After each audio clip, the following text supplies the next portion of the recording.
Hello and welcome to Taking the Leap. I'm Caryn Saitz. I'm the host of Taking the Leap. And Taking the Leap are conversations with women who are 40 plus, who have created their dream business and really changed the world. They've changed their life and they've changed the life of so many other people. So today I'm incredibly excited to have Bobbie Carlton on as my featured guest. So welcome, Bobbie. And I kind Hello. of always start off by saying, how do I know this person? And it's really funny because I know you from a variety of different pieces of my life and probably a variety of different pieces of your life and past. But we both worked for the same startup company, not at the same time, the Beacon Street Girls, which was a book series for tween girls. And I had left, and then you came on. And then we know each other from the technology realm and event space. And then I think we also know each other from my sister-in-law, when you were working in technology at her company as well, and just multiple ways. So I guess we were destined to have this conversation. So welcome to Thank you. Taking the Leap. And when I think about it, and I think about all those different things that I just mentioned, you have so many dimensions to your life, and both past and present. So I would love for you to share a little bit about what you have been doing, and all the different dimensions of your life and how you got to this creating your dream business. So tell us a little bit about that, Bobbie. All right. So taking a step back, longtime PR person. I headed up global PR for a couple of different enterprise software companies. I worked with some Boston area agencies. As Caryn mentioned, I worked in marketing for the Beacon Street Girls. And then 2008 came along and, the market fell off a cliff. And so I was out of a job at a time where there weren't a lot of jobs. So I'm going to become an entrepreneur. Basically hung up a shingle, started doing public relations and marketing for a number of startups and small companies in the Boston market. And around that same time, social media was young and exciting. And I was like, oh, this is a cool place to be. So I started my second company, the night job, called Innovation Nights, that helped over 1,500 new products get out into the marketplace and help those companies get about $4 billion in funding. Wow. So we have a day job doing PR and marketing. We have a night job doing innovation nights. And then we got to the dream job. So Innovation Women is my dream job. And it really is the dream of getting more women on stage at conferences and events, because getting speaking engagements and getting that visibility turns you into a thought leader, has you seen as an expert. And it really does a lot for things like pay equity and equity for funding your business and women on boards and executive women and new jobs. So many good things. What's really interesting is I've been an event strategist and created events and experiences for 20 plus years now. And I think one of the questions that I'm asked most is, do you know any good women speakers? Now, I think it's such a funny question, right? I mean, do they ask me, do I know any good men speakers? But at the end of the day, it seems that there's always been fewer women who have gone out and really shared their expertise. And it's great to have a platform. And I don't know if the question is always because there are fewer women in executive, CEO roles, and maybe a lot of the events that I was doing, they were looking for CEOs to speak at them. So just by virtue of the fact that there are fewer women in a CEO role, but at the end of the day, there are so many amazing women out there who want to share their story. And I think that when I get asked the question now, I just kind of laugh. I'm like, of course there are, like, what are you thinking? There are so many amazing women who are doing really cool things. So, how did you start that? I mean, it's a platform. And Yes. interestingly enough, I reconnected with Bobbie because I happened to see the platform and went on there looking for some great women to interview on Taking the Leap. And we started chatting about it, and that's how we reconnected recently. But how did you actually start that, and how have you grown it over the last bunch of years? Yeah, so Innovation Women kind of came about because I would say experiences built up. I kept going to events and I would see what I call the male pale and stale panels, the same four old white guys, over and over again. And that's actually one of the things that happens with a lot of conferences and events is they recycle the same speakers. I John call did a them great circuit time. speakers for Yes. different organizations, and Yeah. I hate to say it, but I really don't like using circuit speakers for Mhm. my programs. Yeah, but if think about it, other, event organizers, they're probably comforted by the fact that John came last year and did a decent job, so he's not going to embarrass me, so I'm gonna ask John again, or John keeps applying, or John's company keeps sponsoring, so he keeps being Pay to on my play. stage. Right. Exactly. So, I went to a few particular events where the ratio was egregious. 2/3 of all conference speakers are men, according to a study from Bizzabo in 2019. They looked back, I think it was 6 years, Wow. and they looked at more than 60,000 speakers. And of those 60,000, 2/3 were men. So, like those numbers, you're like, okay, 2/3, that's a pretty big gap. And I think that, you also have events where there are mostly women speakers. And so you add that into the mix and the balance looks a little even worse. But, one of the things you mentioned is a lot of times we do get the question, where are the women? Well, number one, I've got a database free to use for Right. event managers, but we also are seeing things like, you look at the number of women executives or the number of women CEOs on, say, the Fortune 500. Like, it's a very small number. And Right. if you're defining the speakers you want on stage with, I only want CEOs of Fortune 500 companies, well, you have a very small pool to draw from. So, of course, you're gonna have fewer women to ask, and Mhm. by the way, one of the things that happens is there are certain women who, as you say, get on the circuit, they become known, and they get asked a lot. And, I've talked to some who are like, "I have other things to do. I can't spend all of my time speaking at events." If you become known as the woman in robotics, or the woman in artificial intelligence, or Mhm. the woman in data science, you start getting a lot of invitations because people are becoming more aware. That's the And expert. That yeah, person is the expert. exactly. And she starts turning things down because she's busy. And you know what happens then? The event organizers are like, oh, women turn down opportunities. I need to go to guys. They'll show up. They won't cancel. They won't turn me down. And you have a vicious cycle. There are also real reasons that women turn down things. Number one, they're more likely to work part time. All Mhm. right. It's hard to get out of the office at a conference, that could take up 2 or 3 days if you only work 2 or 3 days a week. Right. Women are more likely to work for smaller companies. And you know what? Smaller companies don't have the resources to have somebody off site for 2 or 3 days, to put them on a plane, to put them up in a hotel. So Mhm. many conference speaking opportunities are not compensated. You might even have to be buying a ticket to that conference to get that woman on stage, or sponsoring.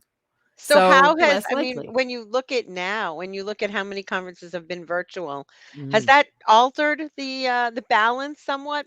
because the woman because people don't have, I mean, a lot of Yeah. major speakers have said, I was spending 3 days traveling to an event, the Mhm. expense of the travel, the time away from my business, the time away from my family, and now with travel being so insanely crazy and delays and cancellations, and the knowledge you can do this from your own home or your office or wherever you'd like to do it, just like we're doing it, I think has changed the perspective of many professional speakers. They're willing to take less money. They're willing, because they don't have to invest the amount of time.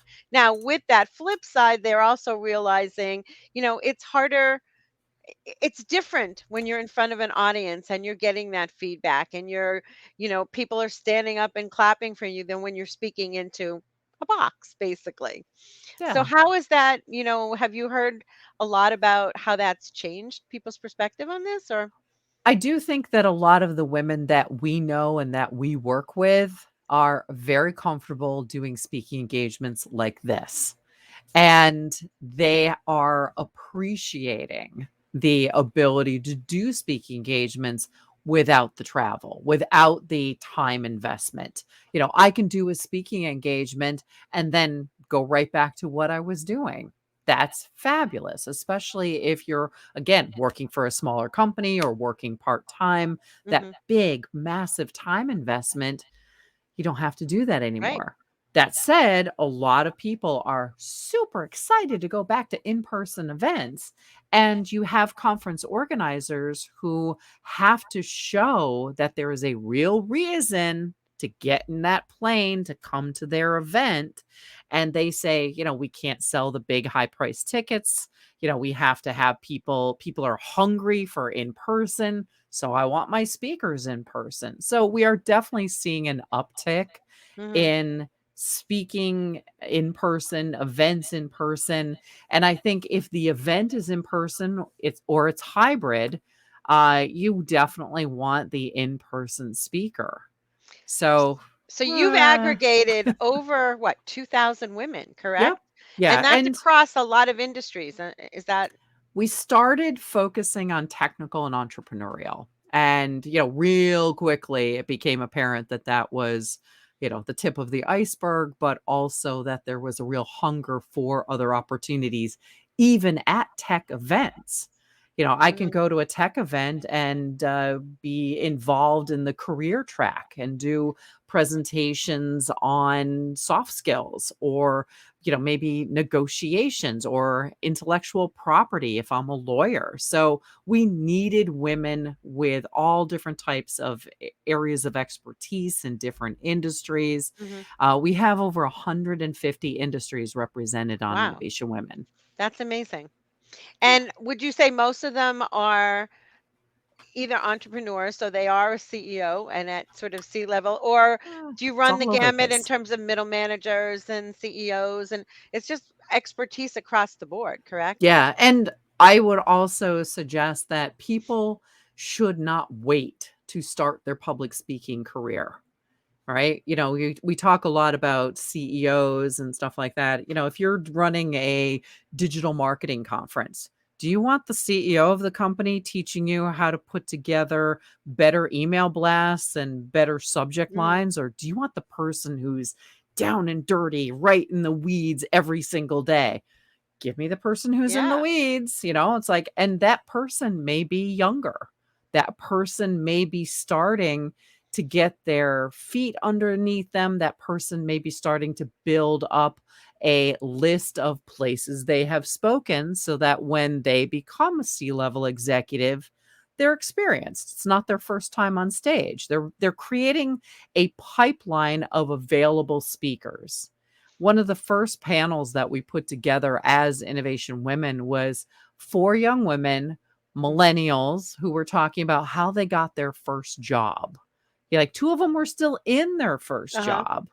So there's speaking opportunities at all different levels, everything from co-presenting to panels, roundtables, podcasts, all kinds of stuff. So one thing that strikes me, and when I think about taking the leap, public speaking is really taking a leap for a lot of people. And I think, and Right. yeah, I mean, all of us, and I think women in general. So, how do you go about suggesting that they train to take this leap? And sort of what's the great way to practice, or, just go out there and do smaller programs first? Or I think one of my first speaking gigs was at a Chamber of Commerce. And I remember speaking in front of the women's organization of the Chamber of Commerce. And I felt really comfortable, and it was kind of a good way for me to get my feet wet. But what do you tell people today? Like, where should they start and what should they train on, basically? Well, we have a lot of people that ask, how do I get started? Or they confess that they're nervous. And I talk to them a little bit about reframing their thoughts about public speaking. Like a lot of people go, oh my God, public speaking, me alone on stage, cast of thousands in the audience. Like, no, no, no. There's like all kinds of great opportunities. As I said, like panels and roundtables. Like you could be on a panel where you're sitting very comfortably on stage with a group of your peers. You don't have to present. You're answering questions. You're having a conversation. There's an Hmm. audience. One of the best ways I think for people who might be a little nervous to get their feet wet in a very low pressure way is to think about asking questions from the audience. At the end of a presentation, there's often a time when the speaker is like, and are there any questions? All right. If at that point you raise your hand, you get up, you introduce yourself, you tell people the company you work for, what you do, you Hmm. put your question in context, you're doing public speaking and you're talking to the same audience that the speakers on stage were talking to. Right. That's public speaking. And oh, by the way, you have made a friend forever in the speaker who like is dying inside if there are crickets when they ask for Right. questions. That's like the worst. Well, a good moderator usually comes well prepared with Absolutely. a list of questions, but it's true. I mean, if you get up to one of those microphones in the aisles, or if somebody hands you a microphone, or if you just literally stand up, you're having that conversation back and forth, Right. and you're showing your own level of expertise or curiosity. Because at the end of the day, a lot of it, I always say that curiosity is my driver, and it's what engages me with you. What engages me with everybody. I'm genuinely curious. How does it work? How did you do it? Where did it come from? And I think if you start to just sort of settle into that curiosity and let it ride, per se, you'd be shocked at how many questions you would have, that you'd want to ask. And I agree with you. Just standing up and doing it is, it's half of the you're taking at least half the leap, right? Absolutely. You're getting comfortable in front of an audience. You're getting comfortable hearing your own voice, maybe amplified. Sometimes it's a little bit of a thing that takes people back. It's getting comfortable, but also standing up and getting visible. The back of the room person with the clipboard, that's the event manager, Right. right? They Well, could maybe not with the potentially be the clipboard anymore, but person. yes. Yeah. You know, But clipboards will never die. so what strikes me, as a woman, is that, you were in tech early, and you saw this opportunity for women in technology, who were few and far between in many cases, to give them a platform, even with innovation nights. I think, there are a lot of categories that you picked. I know you picked food. You had Mhm. like a food night. You had fashion. You sort of started to look, and maybe I'm wrong, and but from an outsider looking in, I thought it was amazing to sort of be able to identify categories that were maybe underserved, and not just women, but in general underserved. How did that play a role in terms of you building that? So, one of the things about innovation nights that I wanted to make sure happened was um, we didn't just produce an event that was only targeting a very small population. I wanted something broad. Innovation Nights is a social media powered event. the idea was to tap into people's individual networks and have them support local entrepreneurs. So we always had to keep it entertaining. We always had to keep it interesting. I actually even kind of for many years avoided the theme event. People are like, "Oh, have a medical device night, have a this, have a that." And I was like, "I'd really rather have enterprise software next to medical device, next to grandma's jelly, next to whatever, because that draws more different people together." I wanted people to go from one cool thing to another cool thing. And I also wanted the entrepreneurs to connect. If you have somebody sitting down next to someone who has an experience that's different than yours, you're learning. If you have somebody whose entire life is building digital products and they're next to somebody who has to worry about materials costs and warehousing and shipping and distribution, like you're getting a real education out of that. And I always wanted people to be exposed to different things. And that also attracted people. We moved around, like every event was in a different location. There were all kinds of things that we did very intentionally to make innovation nights a continuing thing. We did over 130 events. Wow. Like you got to keep it interesting. You That's a got to lot. I keep it mean, and fun. that's a lot of venues and that's a lot of different people. Mhm. And Boston has amazing entrepreneurs. And you kind of feel like there's just constant flow of energy and innovation that comes out of whether it's MIT or Babson or Harvard or, all of the Or the universities. local farmers market. Or the local farmers market, exactly. There's kind of this never-ending stream of people that are doing something cool. And I think that, I know when I try to create even these experiences, I want to showcase people who are doing cool things because I think we all are inspired by someone who's just gone out there and taken the leap and done something really cool. And I feel like that's like a perfect example of it? Yeah. And for innovation nights, a lot of my intentions were to make sure that everybody benefited. So, the social media aspect, we had something cool for all the content creators. Look, all those cool new products. For the first few months, I hosted the events at the Charles River Museum of Industry and Innovation in Waltham. And we got a whole wave of people coming into the museum.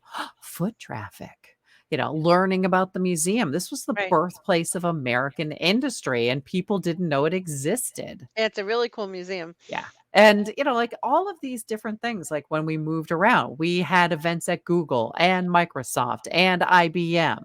TripAdvisor hosted us, and people would look around and go, "Oh my God, what a cool office." One of our last physical events was at Jobcase in Cambridge. They have a fire pole between two floors in their office. Like, it's crazy, it's Right. cool, but you also got to learn about a job board for, blue collar workers. Like, everything is And educational. so that's something you're still getting requests for, am I correct? To just Yes. to resurrect innovation nights? Yes, people would really like us to. I mean, people started asking me that when there was first mention of vaccines. I am not ready to do that yet. Let's face it, there's still COVID running around, and I'm in PR. Super spreader's a really bad They're look. not good for PR, exactly. Yeah, it's not good for PR. And, we are doing many other things. Like Innovation Women has a weekly Zoom call. Anywhere between, say, 30 and 50 women speakers show up every Friday and talk about all the different aspects of speaking and getting visible and authorship and running their businesses and branding and marketing. Like this conversation happens every single week for years now. And people are still hungry for more information. So within the PR platform, let's just say, how important is speaking right now? I mean, people say, oh, write a blog, or, Yeah. speak at a program, or, get on TV, or, I mean, what is really working, and how does one, I mean, besides, first of all, everyone should know that if you want to speak, it's free to join your platform. Am I correct? From the Uh, well, not as as an the event person manager. looking f right, No, as event managers can come in and look for speakers for free. right, Speakers pay $100 a year to become a which member. is nothing. Well, it was designed specifically to make sure I didn't keep people out, but that people had skin in the game. I Right, learned from innovation right, nights right, where we never sold a ticket and we never charged anybody, right, and people treat it poorly. They right. don't respect it. If they pay even a small amount, they definitely Yeah. are more inclined to utilize it. Yeah. That's for And, sure. Innovation Women is not only invitations from event managers, it's also a really in depth listing of speaking opportunities. We add between 50 and 100 opportunities every week. Wow. And you can search that database. You can find opportunities in just about any industry. And if you don't find it this week, there's probably one coming next week. Which is amazing. So how do you, if you were to prioritize in the PR framework, Ah, how do you prioritize the speaking portion of it? I think it's incredibly important, but I also think it's part of an overall marketing mix. If you are interested in public speaking, you have to demonstrate some level of expertise. You have to show people that you can tell a story. You have to kind of build that foundation of your own thought leadership, your own place in the world. Whether that's through hosting a podcast, writing a blog, doing good work, running a company, like holding down a job where this is what I do every day, answering questions on Mhm. other people's articles. Like you need to start building your thought leadership, building your place in the world. And, you don't just jump in and go, "Hi, I'm an I'm expert. here. Here I am, come and hire me." Right, right. So, like that's a lot of the work that we do in terms of educating the speakers. We have a whole what we call the green room in Innovation Women, Mhm, and it is filled with these modules that the speakers get access to. So each module has an article and it has a video from our knowledge sessions. And the knowledge sessions are everything from how do you get paid to speak to how do you build your own credibility as a speaker. And, this is every time from a PR perspective, I talked to somebody who was like, "I want to be seen as a thought leader." I'm like, "Well, you're gonna have to do a whole bunch of things, and speaking is going to be included." it's still integrated. I think when Absolutely. you look at that, PR or media plan or marketing plan overall, it's one portion of it. And I'm a big fan of visual. I mean, we're not doing just a podcast, and Yeah, I think it's important. I think video plays such a huge role in terms of engaging with someone, and just connecting with them. And at the end of the day, a lot of it is really connecting with the person, you yeah, know? yeah. I completely agree with you. When we were going through my day job, my night job, and my dream job, I didn't add in that over the pandemic, I engaged in some retail therapy and I bought 2 more companies. Wow. Uh, And you tell us know, about them. Yes. So, one of them is a research service for speakers called My Speaker Leads. And, I bought it because it had a research team. It's like, okay, I could use this for Innovation Women. And Mhm. then I also bought Lioness Magazine for the female entrepreneur. And Okay. Lioness is now integrated into Innovation Women as well. And it allows our speakers to further demonstrate their thought leadership. They can contribute articles. They can get involved in the roundup articles that we have. Their book can be featured in the book of the week or their podcast for Mhm. this week's cool casts. So there's a bunch of different things that we're doing to help women get more visible because the more visible they are, The more opportunities they have, the more likely they are to be paid better, and the more likely they are to be chosen for things. Right. And that's across the board, whether they're an entrepreneur or they work Yeah, for a company. I mean, I absolutely. think all of it, it doesn't really matter. Yeah. But I think if you look at the numbers today, the number of new companies, I think women owned or women entrepreneurs are just creeping over 50% Yeah. or Going up. higher. And especially during the pandemic, I think the number of companies, I don't remember the exact figure, but Huge. I think it's over 50% now that companies that were started by women, which Yes. is pretty amazing, Yeah. But meanwhile, conversely, on the other side, there was just some release of numbers that said that in Massachusetts, where I am right now, Hmm. pay equity actually went down. We have a bigger gap now in Massachusetts than we had before. And, part of this is, yes, women are still more likely to be taking care of kids and home, and more of them stepped back from their careers. Right. I think there was the unintended consequences of a new law which made it illegal to ask somebody what they previously made, their salary history. We can't do that in Massachusetts anymore. And, anytime you're getting into an area where things are a little fuzzy and a little hidden and it's all about negotiation, Hmm. I hate to say it, but I feel like women are going to come out on the short end of that stick. And within that platform, do you help women get paid better for Yeah. speaking Yeah, and we help them understand the landscape. We help them what's an understand. average rate? What's an average payment? It's very, very hard to say, you should get paid this much or this is the going rate, because it's all, again, highly negotiated and very secretive. I did a survey when I started Innovation Women of more than 360 event managers, and I asked them all about paying speakers.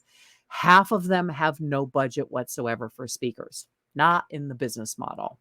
42% paid some speakers, have money for keynotes, have money for the person doing the workshop, on either end of your Mhm. your conference.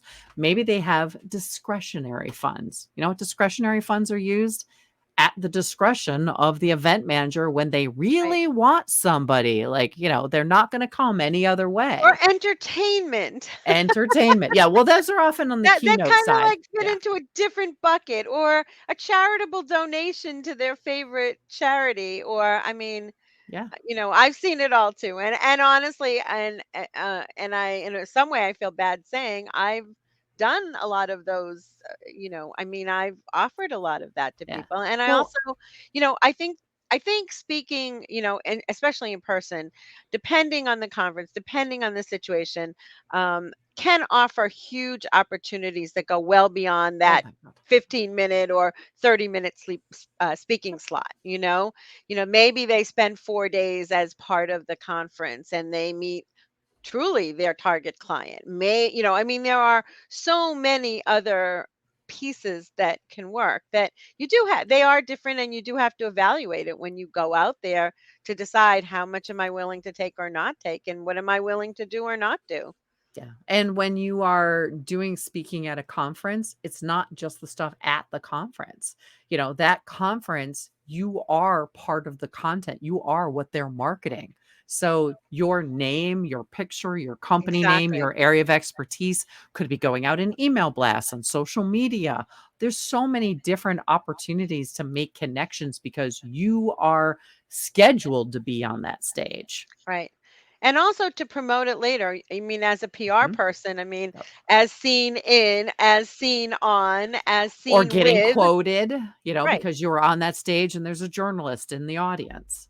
Right, right. I mean, I mean, in some ways, you just never know who's in that audience. You don't know who you're going to meet. You don't know where it's going to lead.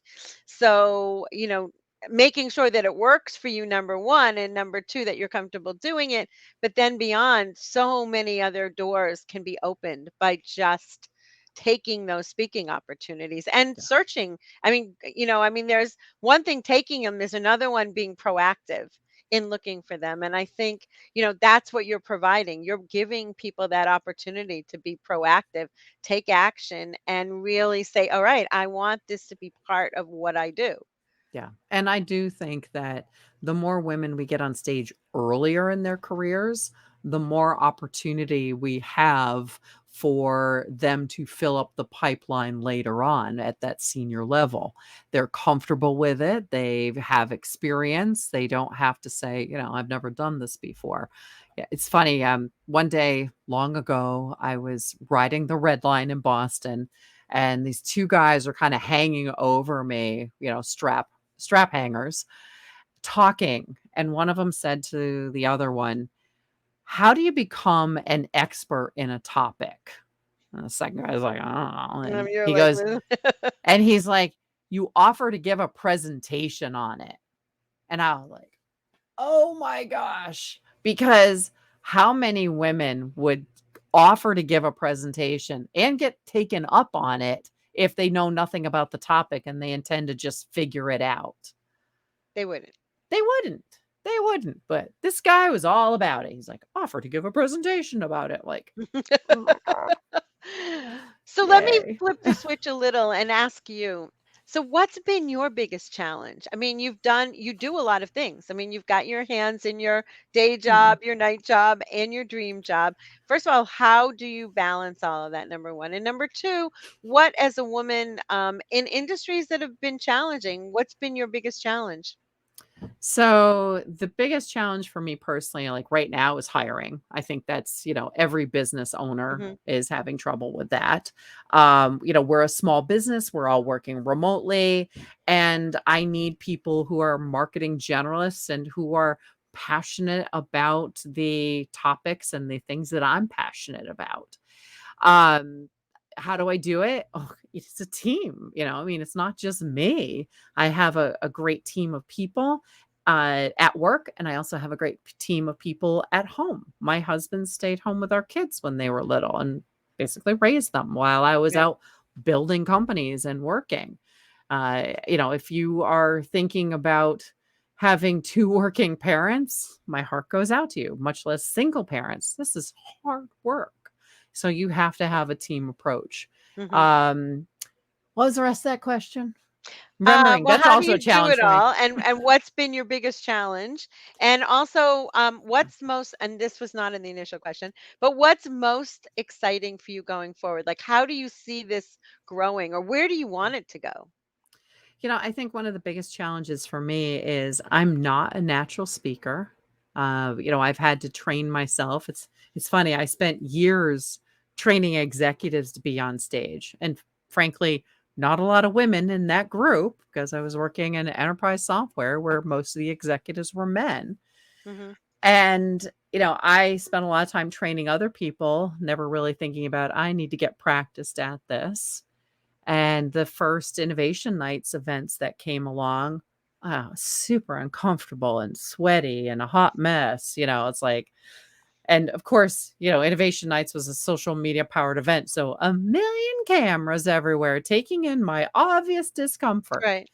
So you have to practice. You have to get comfortable with it. You have to do it over and over and over again. And that practice will eventually lead you to a place of comfort. Um, I do think that, as the owner of a speaker bureau, and we're not a traditional speakers bureau, we don't take a portion of people's speaker Right. fees, we don't do all the logistics, it's a platform. Right. I think people expect me to be the woohoo, be all end all speaker. And, I'm decent. I do a decent job. I got asked to do a TEDx on 3 days notice. And I didn't totally embarrass myself. So I think, I always have to be cognizant of the fact that I need to demonstrate the comfort.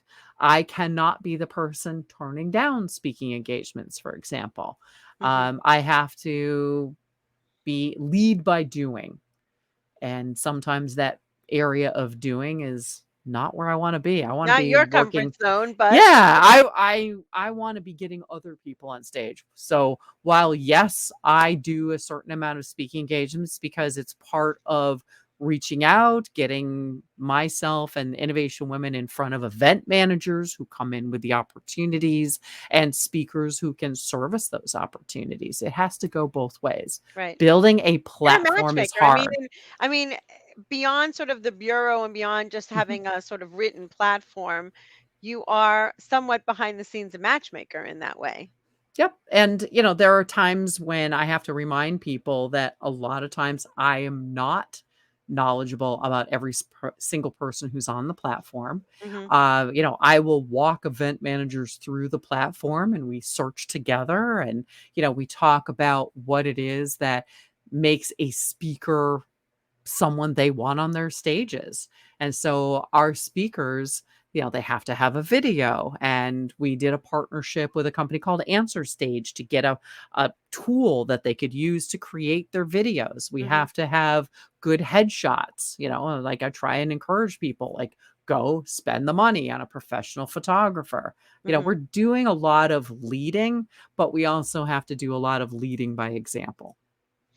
So, last question, which is, we all wish that someone had told us a few things along the way that Mhm. would have saved us time, money, aggravation, or that would have helped us just move it along faster. What are a couple of things that you wish you had known or you wish someone had shared with you before you created all of this? Hmm. You know, The early advice I wish I had gotten was probably you don't have to work for somebody else. I was, quite a bit older when I started entrepreneurial endeavor. And it's funny, like my dad was an entrepreneur. He worked for Hmm. himself for years. It quite literally never crossed my mind. Not until all of a sudden I was kind of forced into that path. Interesting. I was the Never opposite. once. My dad was an entrepreneur, and I never once considered working for somebody else Yeah. full time as an employee. I think it sort of affects us everybody differently, right? Yeah, you go through the 70s and recessions and all of these things back then. It was like, I need to get a job, Right. I need it so somebody can pay me. And, I learned a tremendous amount working for those companies. I get concerned sometimes, when I talk to very young entrepreneurs. I'm like, you've never worked for anyone else. You've never seeing the other side. How does payroll work and how do benefits work? I've had to walk young people through what is a deductible. Like they don't know how some of these basic things happen. So, I really wish that sometimes young entrepreneurs would spend a little time working for somebody else. Learn how a company works, how it's structured. I can look back at the structures of a bunch of different companies and say, I prefer that structure. That worked best for this. I have a broad view of the marketplace. So I may be an older entrepreneur, but as the t-shirt says, I got to see all the really cool bands.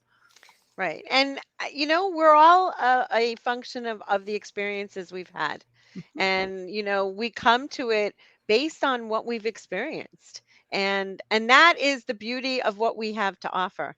I think as women who are over 40 and maybe in our 50s and 60s and beyond for others, I think that you come with a set of experiences that gives you a certain level of expertise in certain areas that And connections. and connections, absolutely 100%. And it's our responsibility to put them together if we want to create that next thing. And it's exciting to see what you've done. It's exciting that you're supporting all of these women. And for me, it's you're really helping them take that leap because I do believe that just a thought of going out there on that stage or in this chair or wherever it is always a little bit of a scary one for people, and to encourage them and give them a platform and show them how many other women are doing it, you can do this too, is huge. Yeah. And so I encourage women who are thinking about using their expertise. And, we all have a certain expertise. Take it, think about how can you share it? What's important to other people, and how and where can you share that expertise? And for sure, go on to Bobbie's site, innovationwomen.com, correct? That is correct. And sign up, because one opportunity leads to another opportunity, leads to another opportunity. And although I went on there as an event planner, I do intend to also go on there as a speaker. And I think there are more than one of us that do both, Yes. and that come to the table in different ways and wear different hats. I mean, at the end of the day, you're still wearing three hats, or two and a half, Or but they're 5. all connected. But the They nice are. thing is that they have a connection. There's a thread why they come together and how they come together. I And you've actually been have a able, theme. I have right. a theme. It's called visibility equals opportunity. And that is huge. And that is taking all of your experience, combining it, and really putting something together to use it in the best way for other people. And doesn't get better than that, Bobbie. That's pretty cool. Yay. It does So, get better. It does gets get better better? every day. Well, you make it better every day, and I think we all have a responsibility to try and do that, right? Absolutely. You have a So, responsibility to yourself to exactly. stand up and see kind of what you're made of. Exactly. I agree with you 300%. So I appreciate you taking the time today to be on this, to inspire other women, to empower them, to give them a platform to go out there and share who they are and what they know and how they can also help change the world. So You could say a stage. a stage, absolutely, giving them a stage to do that, and the toolkit that goes with it. So, and also the confidence.